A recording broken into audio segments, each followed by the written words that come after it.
It is perhaps one of the saddest stories in the history of commercial aviation.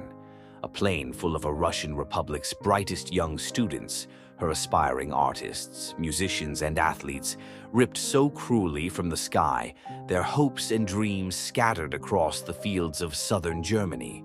It is a story of split-second decisions made amid a fog of confusion in the dead of night, which sent two airliners careening into one another at 35,000 feet.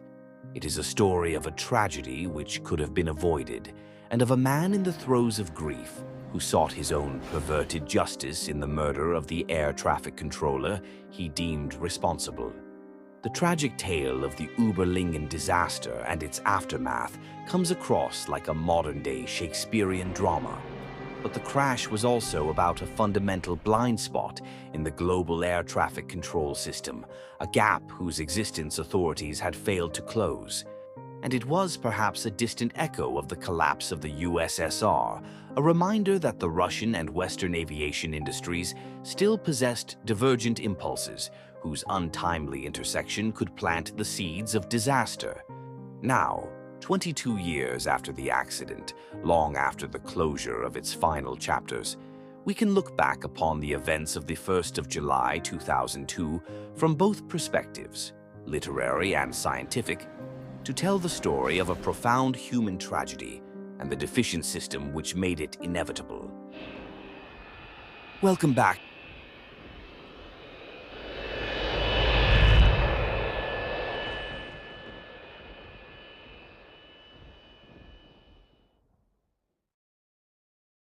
Far to the east of Moscow, in the rolling hills along the margin of the Ural Mountains, lies the city of Ufa, capital of the Autonomous Republic of Bashkortostan.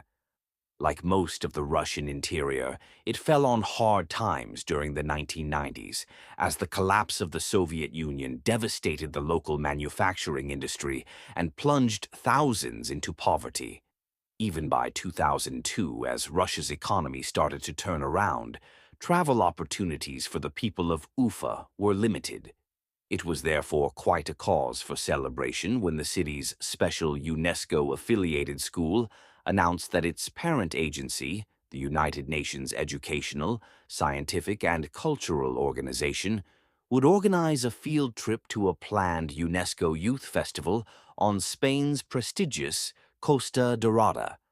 A few dozen of the school's top students were selected, some for their academic prowess, others for their skill in art, music, athletics, and other fields. Others bought their way in. The parents of some school children paid several $100s apiece to send their children on the trip, a substantial sum of money which some could only afford at the expense of their own planned vacations. The school group, including some 44 children between the ages of 8 and 18, traveled to Moscow on June 29, 2002, where they planned to catch a commercial flight to Barcelona.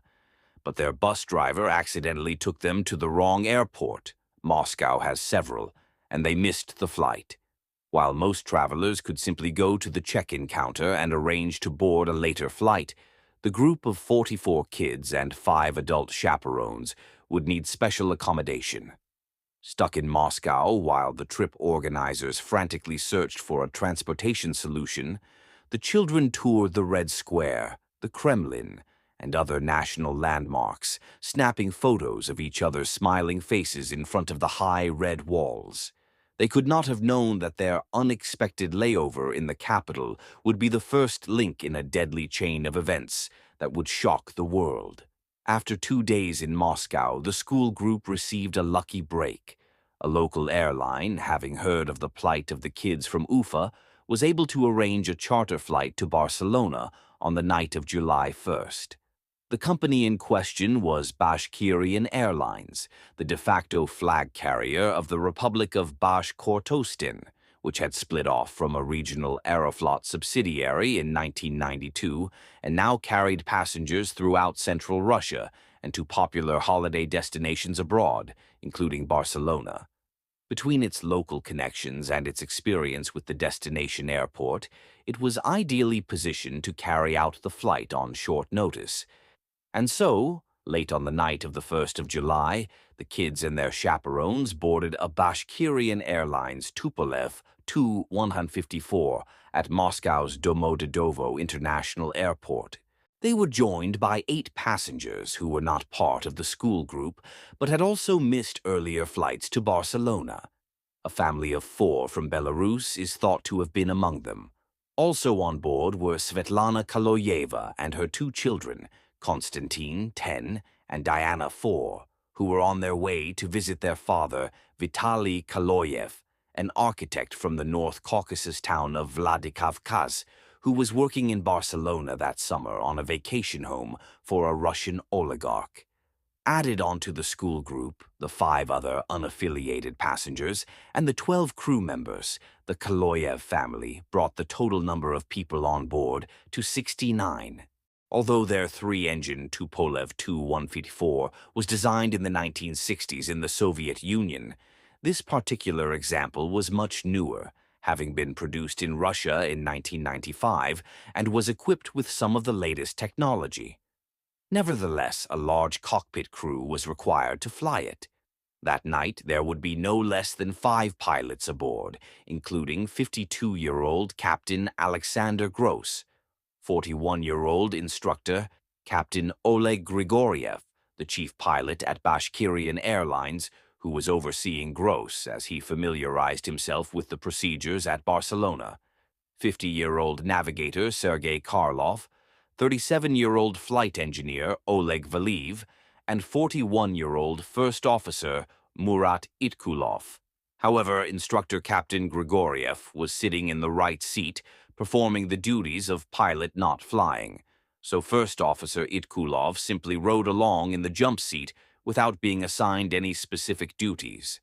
Also on board were 4 flight attendants and 3 other Bashkirian Airlines employees riding behind as passengers, totaling 12 crew members. All seemed routine as the Bashkirian Tu-154, operating under the flight number BTC 2937, departed Moscow and headed west across Europe, cruising at 36,000 feet. One air traffic control sector gave way to another, and by 23:30 Central European time they were over southern Germany, passing overhead Munich. At that time, anticipating its imminent entrance into neighboring airspace, controlled from Zürich, Switzerland, the Munich area controller handed the flight over to his Zürich-based counterpart. That night, a single controller was handling all the airspace within the Zürich air traffic control sector. The facility handled all mid- and high-level traffic in an area covering northeastern Switzerland and southwestern Germany, as well as approach services for aircraft descending into airports in St. Gallen and Friedrichshafen. Tonight, all of these duties fell on the shoulders of just one man, Danish-born air traffic controller Peter Nielsen. Normally, this would not be a particularly stressful arrangement. Traffic in the region at this hour was usually light, since all the nearby major airports had closed for the night, leaving only high-level transiting aircraft bound for other parts of Europe.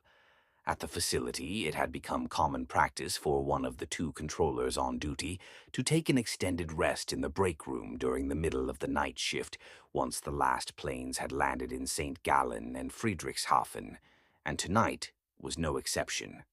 The other qualified controller left the control room at 23:15, and their assistant left 10 minutes later, leaving only Nielsen and another assistant who was not authorized to control aircraft. For Nielsen, this wasn't an unusual situation, and he anticipated no difficulties controlling the 2 or 3 aircraft that were typically in his airspace at this time of night. But on the night of July 1st, there were additional complications. The air traffic control company had recently decided to make modifications to the way it divided the upper-level airspace, necessitating several changes to the computer hardware that kept the control center running.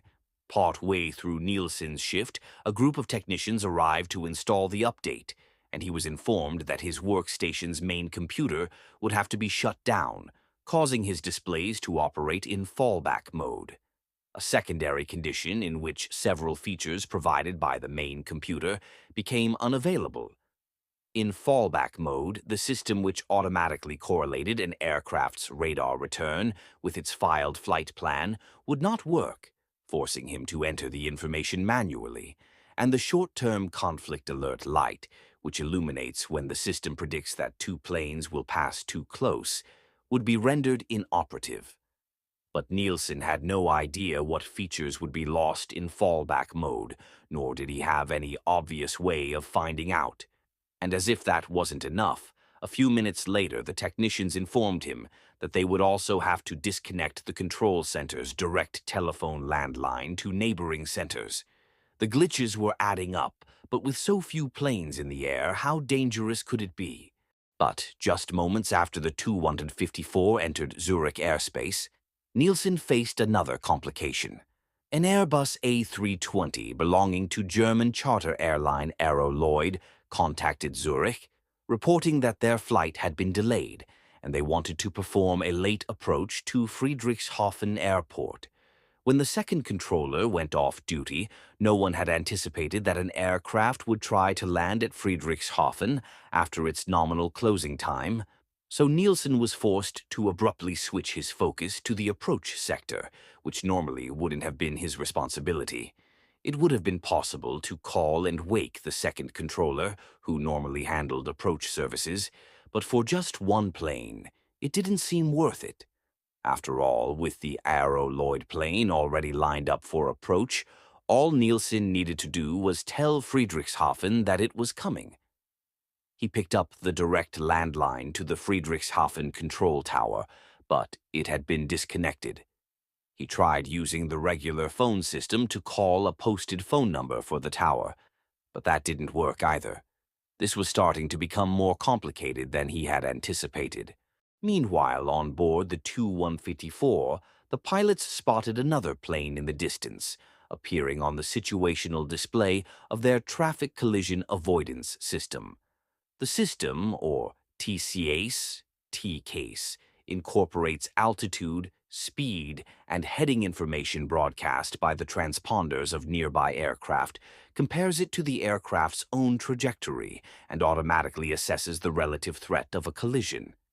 If the plane's projected paths come too close, both airplanes' collision avoidance systems will simultaneously issue opposite resolution advisories, telling one plane to climb and the other to descend.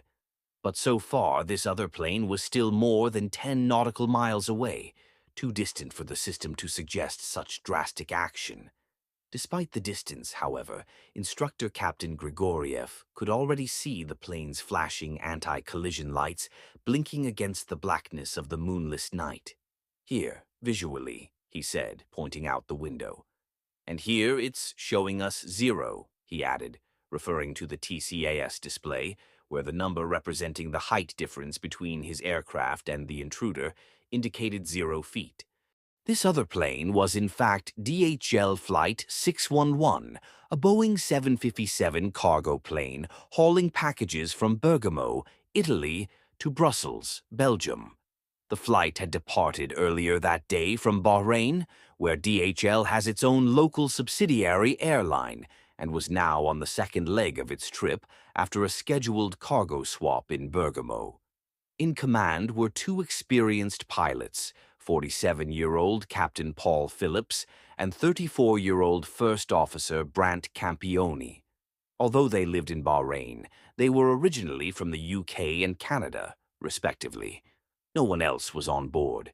Phillips and Campioni had made contact with Nielsen at 2321 and were cleared 5 minutes later to climb to 36,000 feet in accordance with their flight plan. Unbeknownst to the crew or the controller, this put DHL Flight 611 and Bashkirian Airlines Flight 2937 on course to cross paths at the same height above an undefined point near Lake Constance on the Swiss-German border. Now, at 23:34 and 24 seconds, First Officer Campioni said, "Excuse me, I'll use the facilities," and got up to go to the bathroom. 18 seconds later, an automated voice called out, "Traffic! Traffic!" Captain Phillips' attention was suddenly drawn to his TCAS display, where he saw an unidentified aircraft approaching from the right at approximately the same altitude. He watched it attentively, waiting to see if TCAS would issue a resolution advisory. At exactly the same moment, the same automated voice called out, "Traffic! Traffic!" in the cockpit of the Tupolev. "There, fucking traffic," Instructor Captain Grigoriev said. In the control center, Peter Nielsen suddenly noticed that the two planes appeared to be on a collision course. The short-term conflict alert light would have illuminated 2 minutes ago, but it wasn't working, and Nielsen had noticed the conflict quite late. He quickly rolled his chair from the approach control station, where he had been speaking to the Aero Lloyd flight, back to the upper sector station. Leaning into the mic, he contacted the Tupolev and said, "Bravo Tango, Charlie 2937, descend flight level 350, expedite, I have crossing traffic." "Descend," Grigoriev immediately ordered.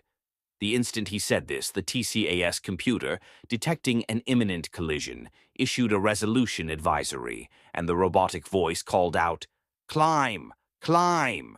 Captain Gross was already pushing his yoke forward to descend, when First Officer Itkulov, observing from the jump seat, called out, "Climb, it says." "He's guiding us down," Grigoriev emphatically replied.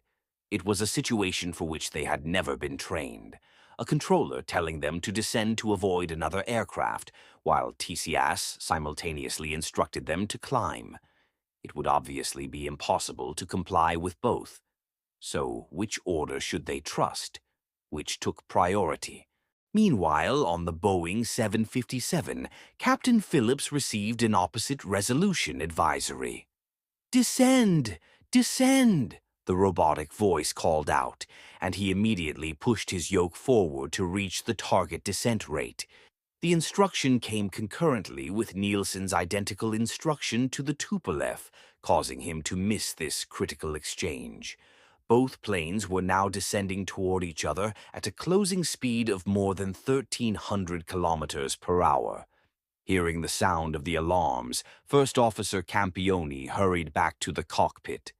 Glancing out the window, he could clearly see the lights of the Tupolev at approximately their 2 o'clock position, blinking in the void. "Traffic right there," he announced. But it was impossible to tell without any visual reference point whether the plane was above them or below them. All they could do was trust the TCAS resolution advisory. But as Flight 611 descended, the projected separation distance between the two planes wasn't changing. "Increase descent," the TCAS commanded. Phillips pushed forward on his yoke even harder. In the control center, Peter Nielsen hadn't received any acknowledgement of his instruction to the Tupolev. "Bravo Tango, Charlie 2937, descend level 350, expedite descent," he repeated. "Expedite descent level 350, Bravo Tango Charlie 2937, Instructor Captain Grigoriev acknowledged. For the pilots of the Tupolev, this second order removed any doubt about whom to obey. Captain Gross immediately pitched down even more, faithfully following the command to expedite. 10 seconds later, Nielsen hurriedly added, "Yeah, you have traffic at your 2 o'clock, now at 360. But from the perspective of the Tupolev, the traffic was at their 10 o'clock position, not their 2 o'clock position, and his misleading transmission led to confusion in the cockpit. "It's going below us," said Navigator Karlov. "Where is it?" Grigoriev asked, peering out the window. "Here on the left side," said First Officer Itkulov. "Increase climb," came the robotic voice of the TCAS. "It says climb," Itkulov repeated. But they kept descending, accelerating through 1,800 feet per minute. As the Tupolev pilots frantically tried to work out what to do, Peter Nielsen, thinking he had ordered the Russian jet out of harm's way, slid his chair back over to the approach control station, where the Aero Lloyd flight was calling him yet again. At his other station, First Officer Campioni on the Boeing 757 could be heard announcing over the radio, "Dilmun 600, TCAS descent." But Nielsen never heard him. Aboard the 757, it suddenly became apparent that the Tupolev, which just a few seconds ago appeared far away, was rapidly closing on their position. "Descend!" First Officer Campioni shouted. "Fuck! Descend hard!" At the same moment, the Tupolev pilots saw the Boeing 757 hurtling out of the night, headed straight for them. "Oh shit!" Captain Gross exclaimed, hauling back on his control column and pushing the engines to full power. On the 757, Captain Phillips pushed his yoke all the way to the stop in a desperate attempt to dive. And for a moment, 71 lives hung in the balance. But it was already too late. At 23:35 and 32 seconds, the vertical tail of the 757 slammed into the underside of the Tupolev's left wing as it passed overhead. "I told you it was coming from the left," one of the Russian pilots managed to scream over the horrible roar of the impact. Sliced nearly in two by the 757's tail fin, its left wing ripped clean from its root, the Tu-154 began to disintegrate within seconds, spinning itself apart in a great cloud of fire. It rolled rapidly to the left, and then the fuselage failed and the plane broke in half, its cockpit and forward cabin folding back and ripping away, while the tail section and right wing, engulfed in flames, arced like a falling star across the night sky over Lake Constance. On board the 757, the pilots felt a massive jolt, and then the plane yawed and rolled sharply as the loss of its vertical tail fatally compromised its directional stability. As it careened into this extreme maneuver, aerodynamic forces ripped off both engines, and the plane began to plunge from the sky, corkscrewing down into the dark forest below. The pilots likely fought until the end, but there was nothing they could do. About 2 minutes after the collision, DHL Flight 611 plowed nose first into a forest outside the village of Teisersdorf, instantly killing both crew members. At the same time, local residents in the town of Überlingen and neighboring villages heard an explosion in the sky and looked up to see burning pieces of the shattered Tupolev raining down over an area encompassing more than 200 square kilometers. A dinner party near Oingen was interrupted when the flaming remains of the center section and right wing crashed down in the hostess's rear garden. Nearby, the tail section slammed into a road and a field in front of a boarding school for disabled children, and about 300 meters away, the severed cockpit fell to earth in an apple orchard.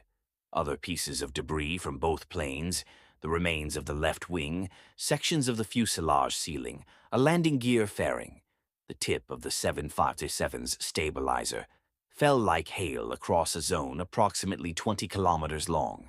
As witnesses rushed outside, already struck with terror by the sight of the burning plane falling from 35,000 feet, they came across something even more horrible: the bodies of dozens of children, strewn for kilometers over streets, fields, and forests. The headmaster of the boarding school emerged to find about 20 dead children on his property. Others found bodies in their yards, on the streets in front of their houses, and scattered in the fields around the shattered remnants of the fuselage. Not one among them had survived the fall. In fact, investigators would later determine that 40 of the 69 passengers and crew aboard the Tupolev were ejected from the plane before it hit the ground. This was a sight which would stay forever with those who witnessed it. The horror of a plane crash is bad enough when the victims are adults, but to be faced with such carnage wrought upon children is an experience which simply cannot be described. Within about 15 to 20 minutes of the crash, a witness contacted Germany's Federal Bureau of Aircraft Accident Investigation, or BFU, reporting a collision of two planes over Überlingen. Upon confirming that a crash had indeed taken place, the BFU launched one of the most significant investigations in the history of modern German aviation. As dawn broke over Lake Constance, investigators were already on the scene, confronting a vast crash site unlike any they had previously encountered. Thousands of people worked to cordon off the area, locate wreckage, and recover human remains. It would ultimately take several days to find all the bodies, confirming a grim, self-evident truth, that none of the 71 people on board the two planes had survived.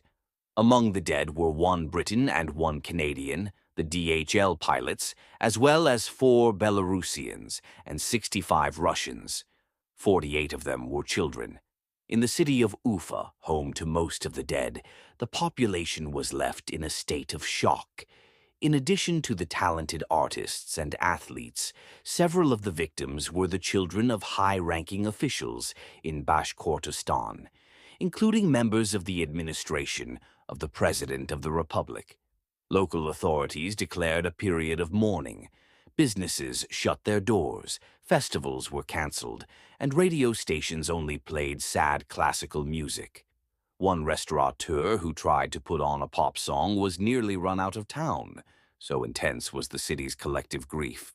Meanwhile, by examining the wreckage, BFU investigators were able to conclude that the planes collided at an angle close to 90 degrees, and that the tail of the 757 sliced through the fuselage and left wing of the Tu-154 from underneath. The Tu-154 subsequently broke up in flight, while the 757 lost control and crashed nearby. But the mystery only deepened. How could two relatively new airplanes, both equipped with the latest traffic collision avoidance systems, collide in the tightly controlled airspace of Central Europe? Western media, apparently citing the Swiss Air Traffic Control Agency, suggested that the Russian pilots had failed to follow the controller's instruction to descend. Russian authorities lashed out at the reports, implying that the controller was at fault for telling them to descend in the first place. It was only several days later that Swiss authorities admitted that controller Peter Nielsen had only warned the Tupolev crew 50 seconds before the collision, and that they appeared to have complied within a relatively short period. The answers to the mystery lay in the plane's black boxes, which recorded the critical conversations on both flight decks in the minutes leading up to the collision. The BFU noted that both flight recorders on the 757 cut out 9 seconds after it hit the Tupolev, when the engines separated from the wings, leading to a loss of power. The Tupolev's flight data recorder also ceased operation 3 seconds after the collision, when the fuselage broke in two. But investigators were horrified to discover that the cockpit voice recorder, mounted in the cockpit and powered by a backup battery, continued to record for a further 2 minutes as the severed cockpit plunged toward the ground. Their disturbing final contents aside, the black boxes revealed the fundamental misunderstanding which led to the crash.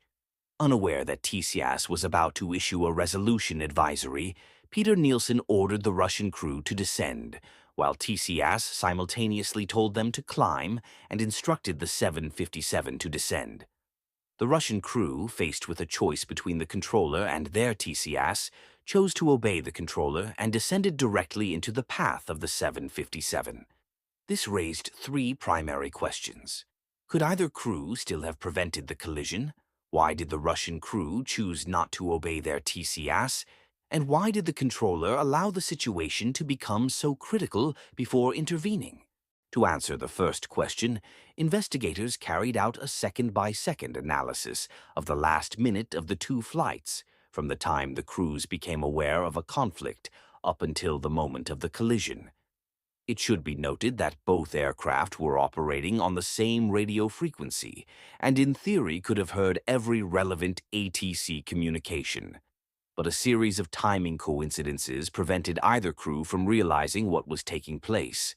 Captain Phillips on the 757 might have heard Nielsen's order for the Tupolev to descend had it not come at exactly the same moment as his own TCAS resolution advisory, which obviously commanded greater attention. First Officer Campioni wasn't in the cockpit at the time and could not have heard it either.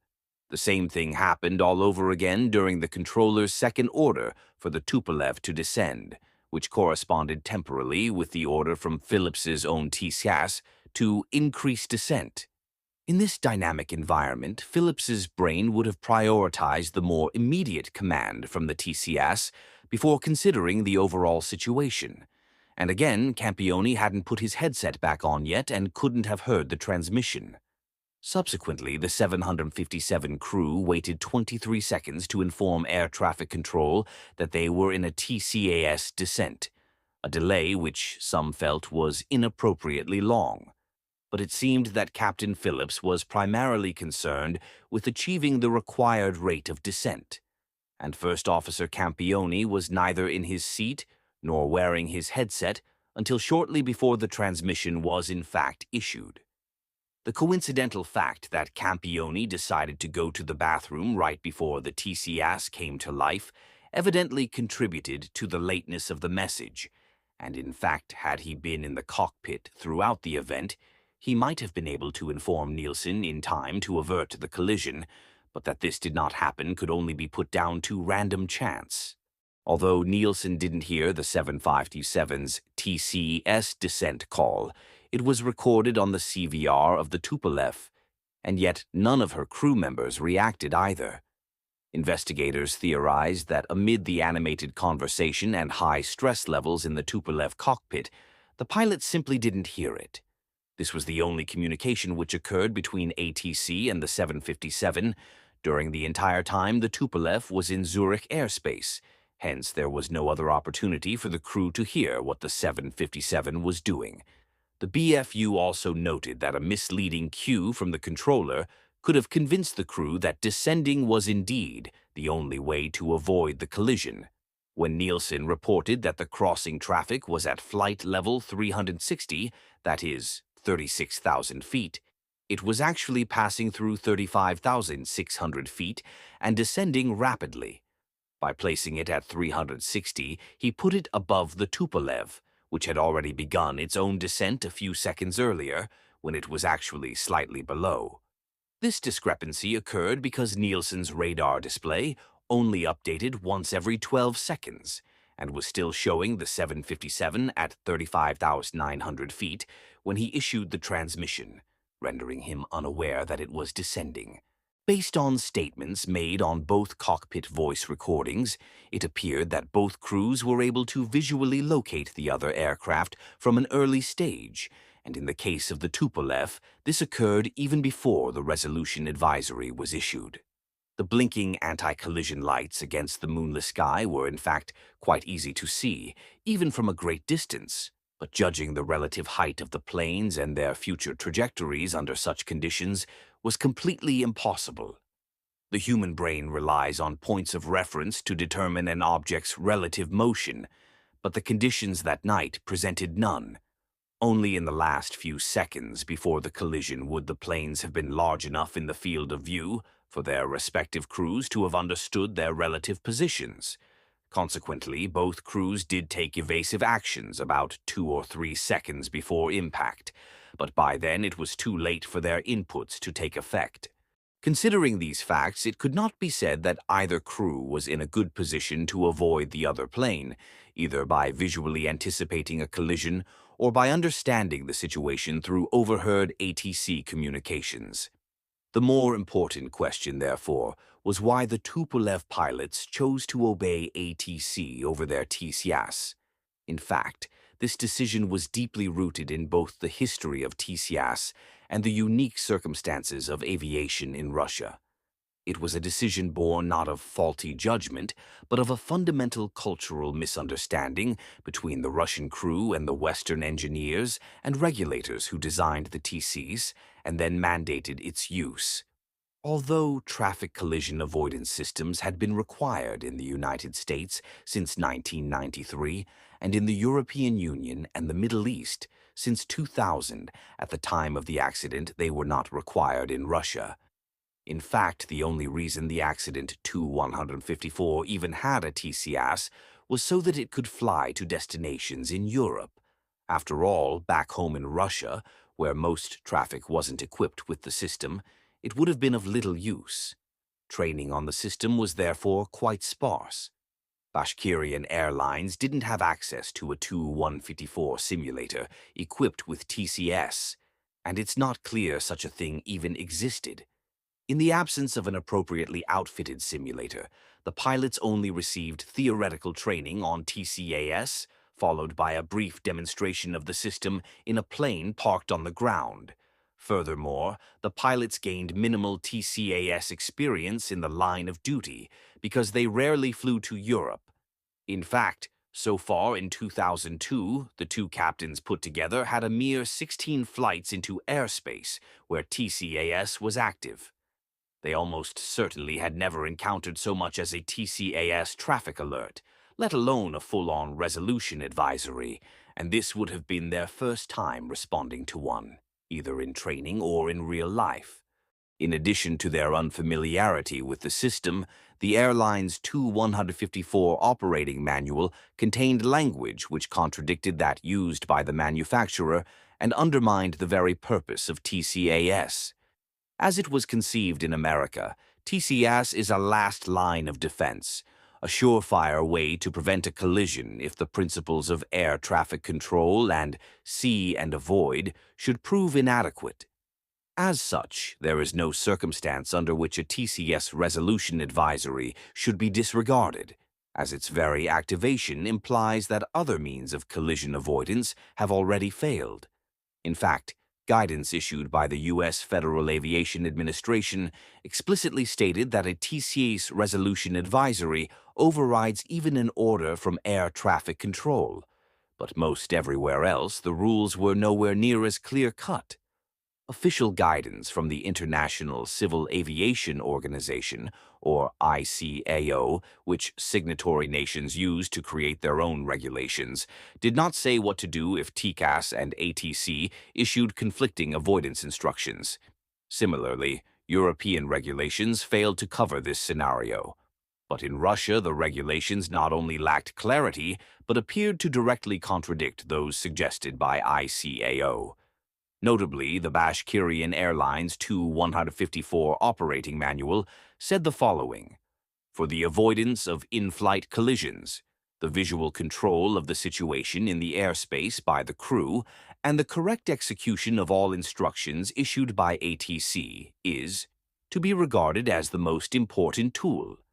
TCAS is an additional instrument which ensures the timely determination of oncoming traffic, the classification of the risk, and, if necessary, planning of an advice for a vertical avoidance maneuver.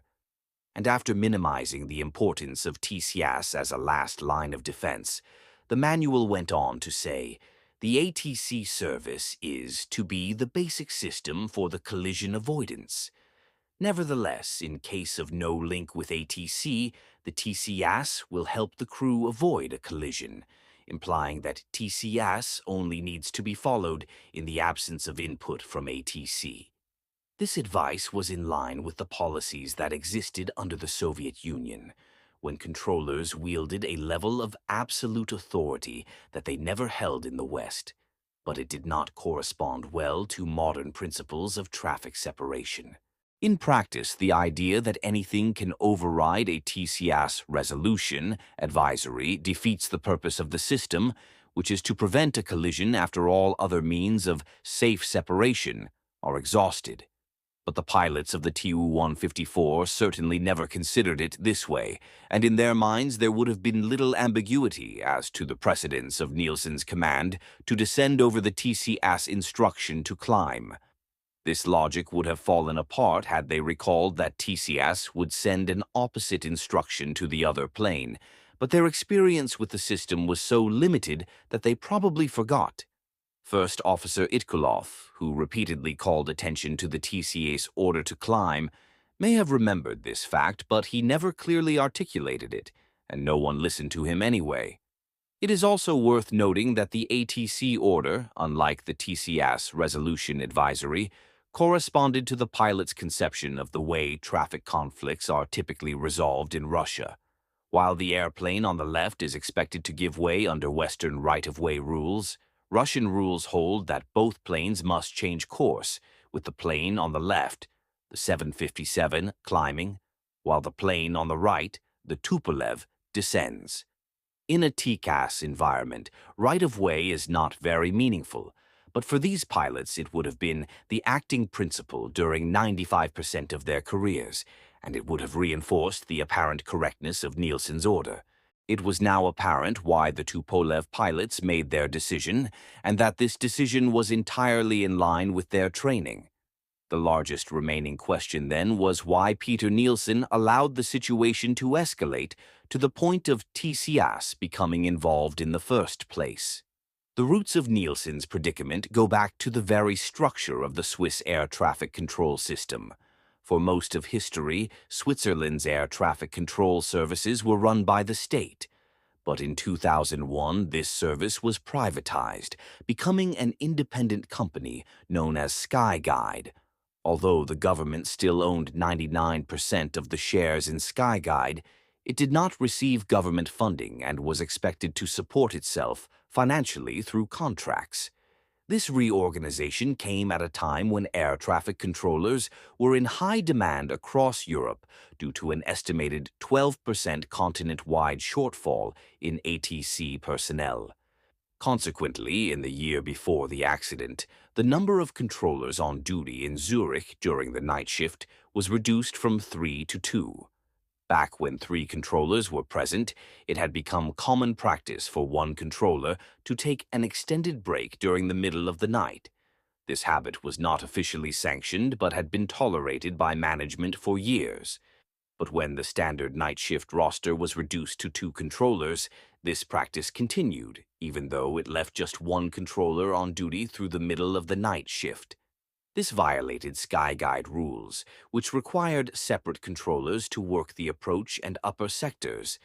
But given that all nearby airports were closed to landing traffic by 23, no one seemed to think it would be a big problem if there wasn't a dedicated approach controller during this time of night. Most of the time, the workload at night was low enough that one controller could handle it without difficulty, and Peter Nielsen had become accustomed to this arrangement. But the addition of the maintenance work significantly increased his workload by disabling systems that would normally assist him with his duties. In combination with the unexpected arrival of the Aero Lloyd flight to Friedrichshafen, this directly contributed to the accident. Under normal circumstances, it would have been easy enough for Nielsen to call the Friedrichshafen Tower to hand over control of the Aero Lloyd flight, then return his attention to the upper sector. But with the direct phone lines down, he and his assistant had to search for alternative means of communication, which occupied his attention for the first 3 out of the 5 minutes leading up to the collision. However, calling the approach controller, who was likely asleep in another part of the building, would have been even less efficient. It also could not be ignored that the optical short-term conflict alert, which would normally have drawn his attention to the developing situation, was not working due to the disconnection of the main computer. And on top of this, the fact that the planes would cross paths in between scheduled waypoints meant that it was not obvious that their flight plans would conflict until the planes began to visibly converge on radar. By the time Nielsen noticed the conflict, the planes were already closer together than the minimum allowed by regulations, and even if he had successfully averted the collision at that moment, this fact alone meant there would probably have been an investigation. At this point, he decided to contact the plane to which he had spoken most recently, which was the Tupolev, and because its flight plan showed it was scheduled to do so soon anyway, he chose to instruct it to descend. These spur-of-the-moment decisions planted the seeds of disaster, but Nielsen had no way of predicting the confusion his order would cause. The TCAS resolution advisories had not yet been issued, nor could he have been aware that they would be issued less than 1 second after the end of his transmission. Although controllers are prohibited from issuing instructions which contradict a TCAS resolution advisory, the pilots must tell the controller about the advisory before this rule is applicable, and neither crew did so until much later. Once the Tu-154 crew had acknowledged his instructions to descend, Nielsen believed that the conflict was resolved. If he had watched the radar screen a few seconds longer, he would have noticed the 757 begin to descend as well. But before he could do so, the Aero Lloyd flight called him again. He spent the next 30 seconds or so informing this flight how to contact Friedrichshafen, without an official control handover having taken place. Around the time that this conversation began, an oral alert sounded in the control center, calling out conflict, conflict, to warn that the distance between the planes was less than 6.5 nautical miles. However, no one present in the room could recall hearing the alarm, and even if Nielsen had noticed it, he would have disregarded it, believing that he had already put the planes on course to correct the situation. Almost concurrently with these events, the 757's first officer called to report that they were in a TCAS descent. But because he was at a different workstation talking to a different plane, Nielsen didn't hear the transmission. At that point, disaster became all but inevitable. In fact, by the time Nielsen next turned his attention back to the upper sector, the collision had already taken place. Just 50 seconds had passed since his first instruction to the Tupolev. One final chance to prevent the collision was also foiled by the maintenance work. Heartbreakingly, controllers in neighboring Karlsruhe saw the collision coming, but they did not have the authority to speak to planes in another sector without permission from the responsible controller. The Karlsruhe controllers tried several times to call Nielsen in the minute before the crash, but the landlines were down and they couldn't get through. By the time they gave up on this effort, it was too late to prevent the crash even by breaking the rules. The controllers were forced to watch, helpless, as the two planes collided and then disappeared from radar, knowing that dozens of people were dying before their eyes, and that there was nothing they could do to save them. Having already absolved the two crews of blame, the BFU was forced to conclude that Nielsen didn't hold any personal responsibility for the disaster either. Every decision he made was relatively sensible under the circumstances, with the exception of his mistaken report that the 757 was at the Tupolev's 2 o'clock position. However, this slip-up did not contribute to the accident, since the Tu-154 crew already had the 757 in sight. In the end, systemic deficiencies at the Zürich Control Center prevented Nielsen from doing his job safely and led more or less directly to the disaster. Skyguide had come to tolerate single-controller operations without conducting any risk assessment, believing that the practice was common throughout Europe. Skyguide also did not assess the potential risks involved in the maintenance work, and it failed to inform controllers of the work's potential side effects. It was this apparent lack of interest in safety which created the circumstances for the accident to occur.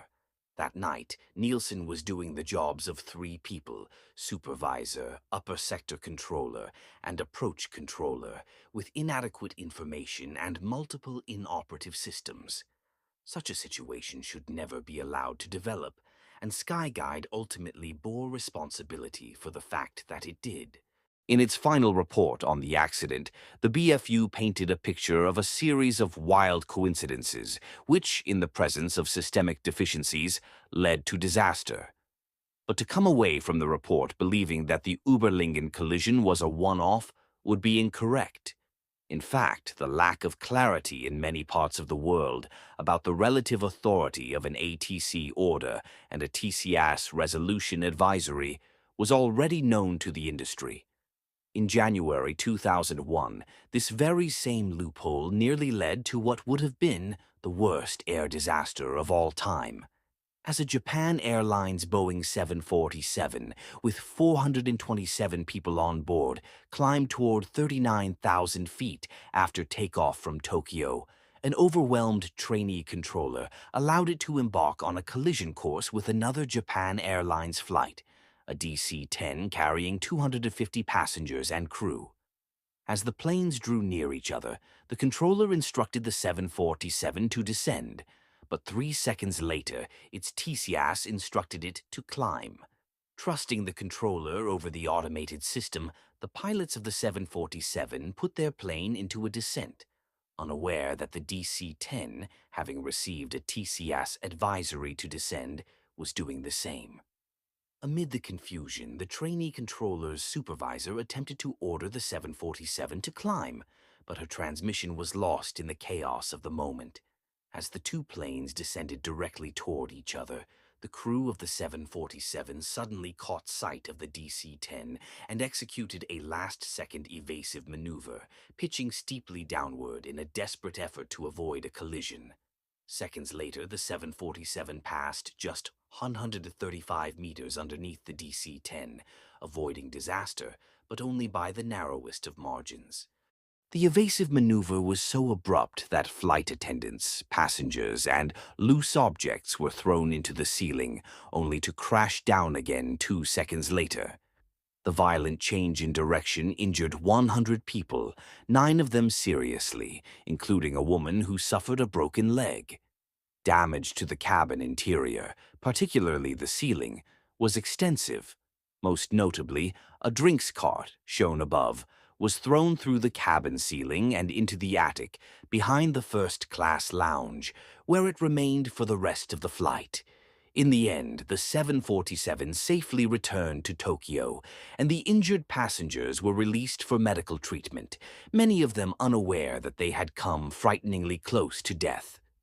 Within a short time after the near miss, it became apparent that one plane had obeyed its TCAS while the other followed a conflicting instruction from ATC.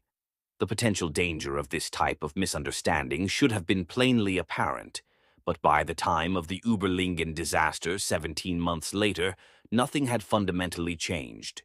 Part of the problem was that the system by which such changes make their way around the world is very slow-moving. Japanese investigators would have had to issue a recommendation to the International Civil Aviation Organization. ICAO would then have had to adopt the new guidance. This guidance would have to have been propagated to signatory nations. Those nations would have had to agree to adopt the new wording into their own regulatory systems, and then the new concept would have had to be passed on to pilots during recurrent training. Even if ICAO had immediately begun proceedings to clarify the relative precedence of TCAS resolution advisories and ATC commands, which it does not seem they did, it's not clear that the changes would have reached the Bashkirian Airlines crew in time to prevent the accident. This is especially true considering that Russia's TCAS-related regulations already diverged even from the original flawed ICAO guidance, suggesting that bringing Russian rules into compliance would be quite difficult. On the other hand, had the two Japanese airliners actually collided, almost assuredly resulting in the deaths of an unprecedented 677 people, it's quite likely that no one would ever make the same mistake again, even if ICAO did nothing. In this way, it becomes apparent how fatal accidents command much swifter change than near misses, even in the absence of any conscious decision by regulators to treat them as such. In the years since the disaster over Überlingen, prescribed responses to TCAS resolution advisories have been standardized around the world. Systems have been introduced which can alert controllers directly whenever a resolution advisory is issued to an aircraft, and TCAS is now capable of reversing its commands if one aircraft does not comply. Thanks to these changes, it is unlikely that a similar accident will happen again. And 22 years later, the Überlingen disaster remains the only major mid-air collision involving two planes with properly operating traffic collision avoidance systems. On the legal side, fault for the accident was officially placed on Skyguide, and several Skyguide officials were charged with manslaughter. Although they were found guilty, no real punishment was handed down. 3 Skyguide managers who tolerated rule violations were given suspended prison sentences, while a 4th was ordered to pay a small fine, a judgment widely considered inadequate. However, the company itself was forced to pay compensation to the victims and take corrective actions to improve its safety culture. It has managed Swiss airspace without incident ever since, as a vase of white flowers in memory of the victims permanently watches over the workstation where Peter Nielsen once sat, forever reminding controllers of their responsibility to the public. And the story of the Überlingen disaster should have ended there, with the necessary changes having been made to ensure the safety of future air travelers. But in fact, one tragic twist remained in store. Vitaly Kaloyev, The Russian architect was waiting for his family in the airport in Barcelona when he received the unimaginable news. Their plane had crashed, and there were no survivors. Stunned by the loss of his wife and two young children, Kaloyev immediately traveled to Germany, where he arrived in Überlingen the day after the accident. Consumed by grief, he joined the search for the remains of his 4-year-old daughter, Diana, against the recommendation of authorities. By some stroke of luck, her body was found intact, lying on the forest floor beside the pearl necklace Kaloyev had given to her. She was the youngest of the 71 victims, not even old enough to begin school. It seemed beyond cruel that she should lie dead in a forest in Germany, while her bereaved father wept over her lifeless body. Kaloyev subsequently returned to his native Vladikavkaz, where he buried his wife and children side by side and erected a sprawling shrine to their memory.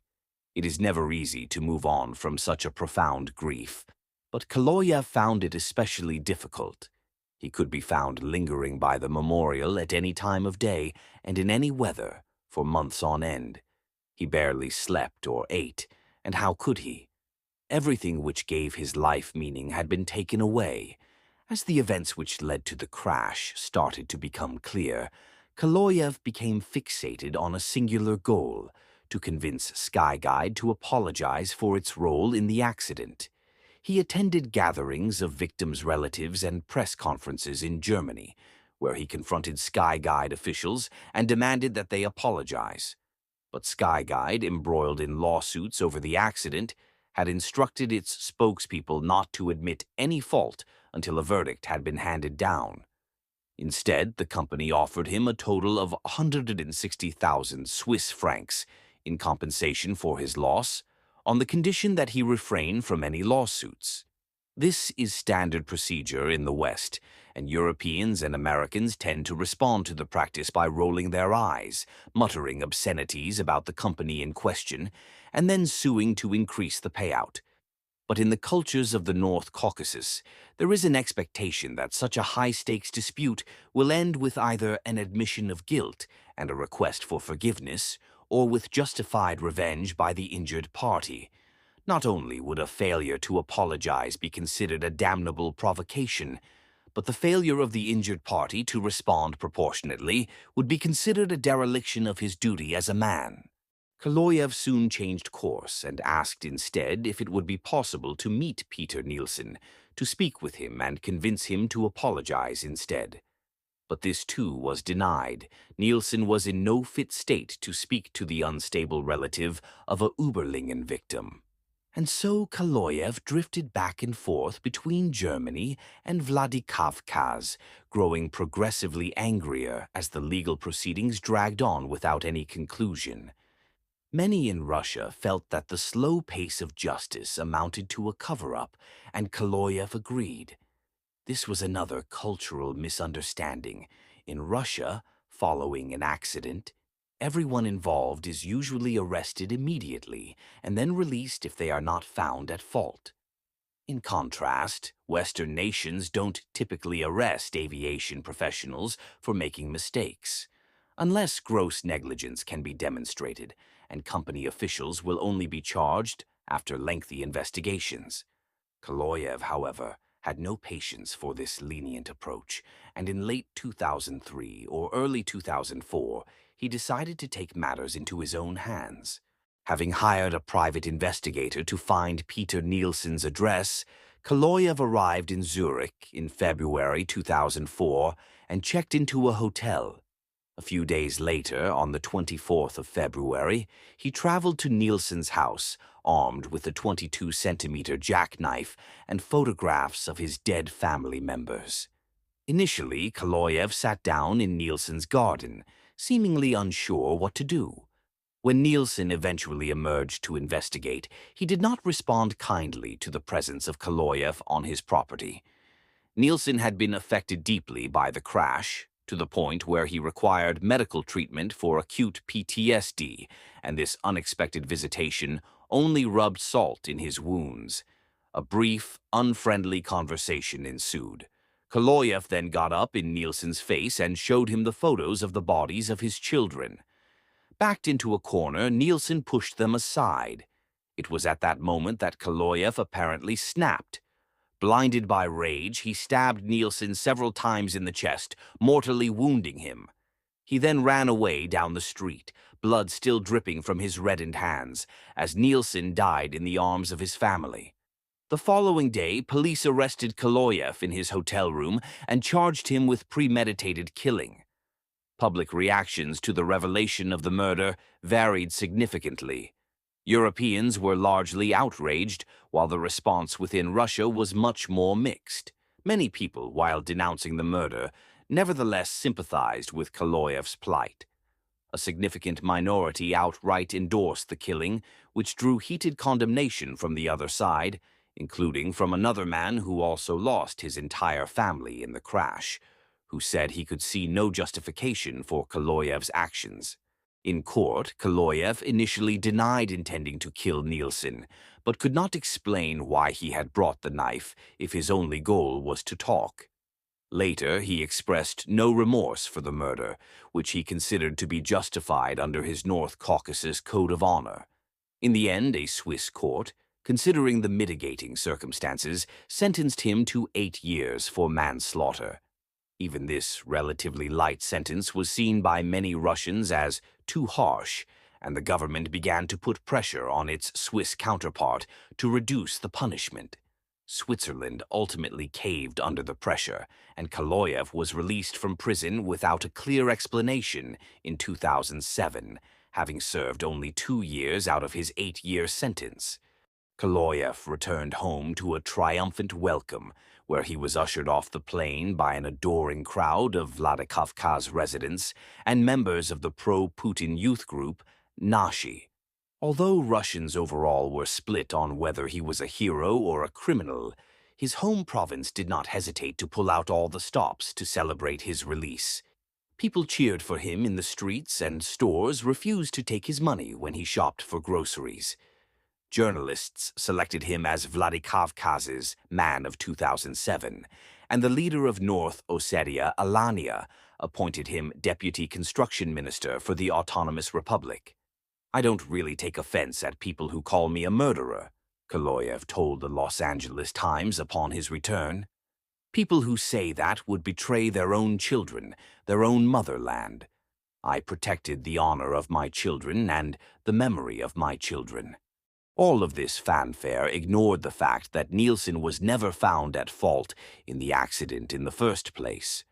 As Russian nationalists hailed Kaloyev as a hero for carrying out justice on behalf of the victims, few could explain what Nielsen had actually done wrong, besides issuing a relatively late warning to the Tupolev crew.